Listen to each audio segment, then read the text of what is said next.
everybody. Two of the poems in my forthcoming book, Trayvon and Michael Brown, are regarding some of the tragedies in relation to the Black Lives Matter movement. I've been thinking about this for some time. Of course, as a white person, I can never have the same perspective as an African American. Even so, I have great empathy for the Black Lives Matter movement and about the tragic issues that it encompasses.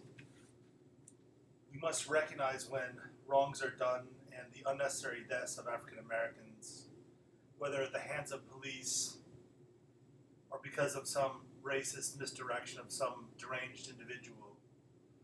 Such tragic and wrongful deaths have included in recent years George Floyd, Breonna Taylor, Rayshard Brooks, Ahmaud Arbery, Tamir Rice, Eric Gardner, Walter Scott, Freddie Gray, Jamar Clark, Philando Castile, and so many others. And so, if I may, I'd like to read my poem titled Trayvon from my forthcoming book, Epochal Reckonings. Trayvon by J.P. Linstroth. Sidewalk glistening, glowing from bright crime scene lights, scene illuminated from impossible darkness all around. Candies strewn haphazard along a wet path. Red candy wrappers on wet green grass. A child's lost crumpled crimson prize. Yellow, green, orange, red, brown, tiny orb pieces everywhere, oozing candied colors from rain. Oozing haphazard running colored patterns on wet pavement, like a child's chalk scribbling on a forgotten sidewalk, washed away by rain. Broken iced tea bottle, glass shattered, yellow numbered markers for bullet casings, his lifeless form, an outstretched arm, a gray hoodie face down. He could not smell the wet grass any longer. His senses had been taken from him. Red and blue lights swirling around darkened rectangular buildings, illuminating building shadows and blinking red and blue. Serious men and women murmuring around the scene. And the president said he could have been my son. He could have been mine as well, Mr. President. They turned him over, his legs crossed, with a look of temporary resting, his arms outward and his hooded face star-gazing.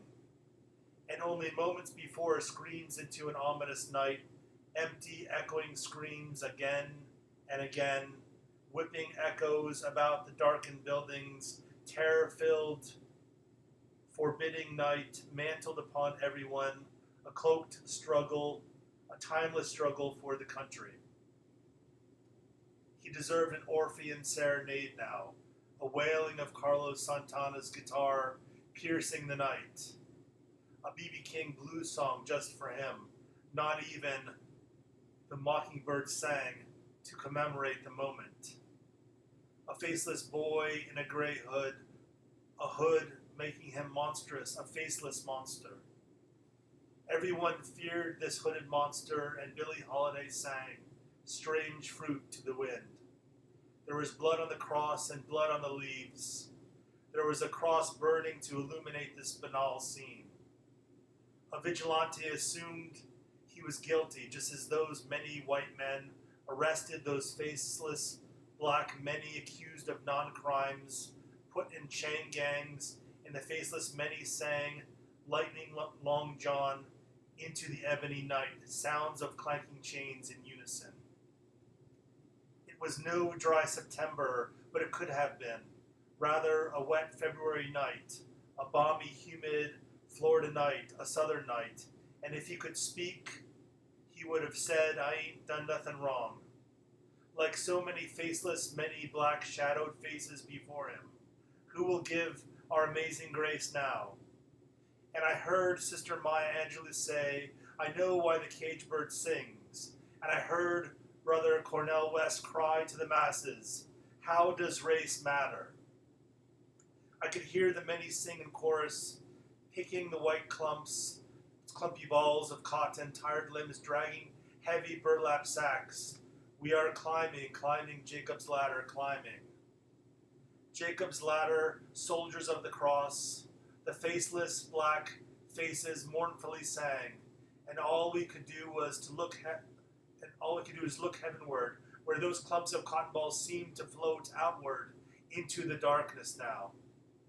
Like white embers flinging outward from this great bonfire, comets flung across a night sky. Into the night they went, into the night they sang, as the faceless millions of stars illuminating that great dark dome. Into the night, into the darkness they sang, faceless and black, faceless and black.